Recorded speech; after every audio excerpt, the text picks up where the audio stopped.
What happens when reason battles with rage and control slips through our fingers? Bruce Banner is a man torn between logic and fury, calm and chaos. Today, we're diving into the psychology and philosophy that makes the Hulk so compelling and complex. By examining themes of primal versus rational emotion, fear of losing control, and the misunderstood hero archetype, we'll understand how the Hulk isn't just a monster, but also a protector, a tragic hero born from human vulnerability.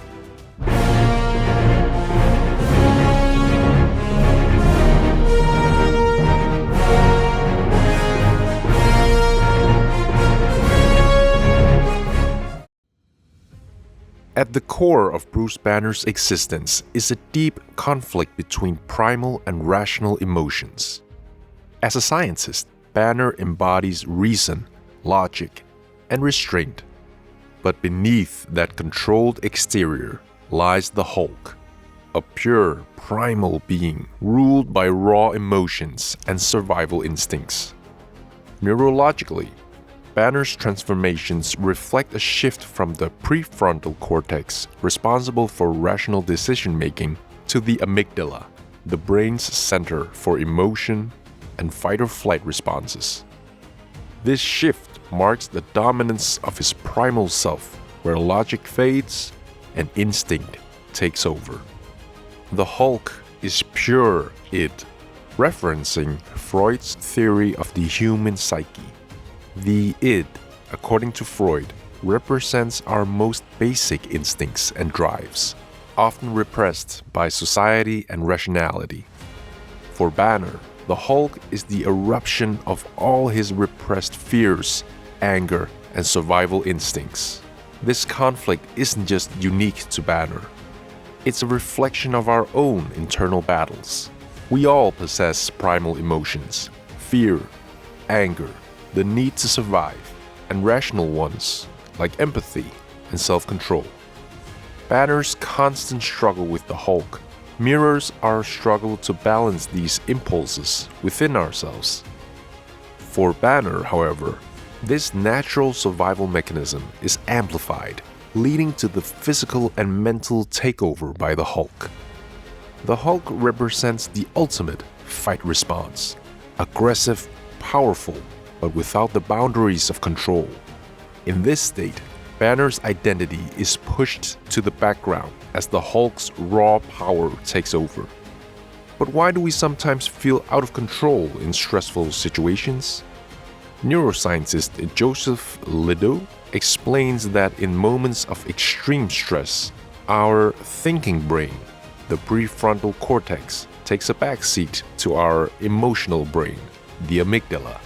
This is why Banner, a man of science and reason, can suddenly feel overwhelmed by an emotion so powerful that it hijacks his entire being. Bruce Banner's greatest fear is not just the Hulk. It's what the Hulk might do to those he loves.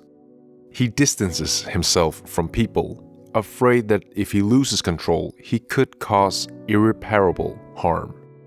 This is a common theme in psychology called harm avoidance, the tendency to avoid situations where we might lose control and hurt others. Psychologist John Bowlby's attachment theory suggests that individuals with past traumas often struggle to form close connections out of fear of causing or experiencing harm. Banner's internal struggle embodies this theory. His fear of intimacy is a psychological wall, one that isolates him to keep those he loves safe. He is, in many ways, a tragic hero whose fear of his own potential for harm keeps him from fully experiencing the human connection he desperately needs. In literature, the Hulk shares a powerful kinship with Mary Shelley's Frankenstein. Both characters are misunderstood creations, feared and rejected by society. Frankenstein's monster, much like the Hulk, didn't ask to be created or to be a monster. Both characters simply want acceptance, perhaps even redemption. They are both feared for their appearance and the destruction they can cause, yet deep down, both long for compassion and understanding. "I am alone and miserable. Man will not associate with me," said Frankenstein's monster. This sentiment echoes the Hulk's experience. Seen as a monster, yet at his core, he's simply a misunderstood being wanting peace. Despite his monstrous form, the Hulk has always been a hero at heart. His anger, though explosive, is often directed at those who threaten others. Like Frankenstein's monster, the Hulk's action often stem from a desire to protect and defend. Banner himself may feel guilt and shame over the Hulk's actions, but time and time again, the Hulk demonstrates a moral compass, a need to fight against oppression, even if it's chaotic and messy. This complexity positions the Hulk as both a symbol of the destructive potential of rage and the protective instinct. Philosopher Friedrich Nietzsche once said, "He who fights with monsters should be careful lest he thereby become a monster." Banner's journey is a reflection of this warning. A man wrestling with his own monstrous side, using it for good while fearing the cost. In Carl Jung's psychological theory, the shadow represents the darker aspect of ourselves we suppress, the raw, unfiltered emotions we often fear. For years, Banner tried to repress the Hulk, to banish his darker side. Yet Jung suggests that peace comes not from suppression, but from integration. In some storylines, Banner achieves this harmony by becoming Professor Hulk, combining his intellect with the Hulk's strength.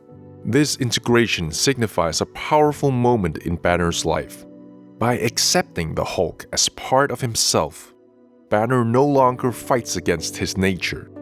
As Jung wrote, "One does not become enlightened by imagining figures of light, but by making the darkness conscious."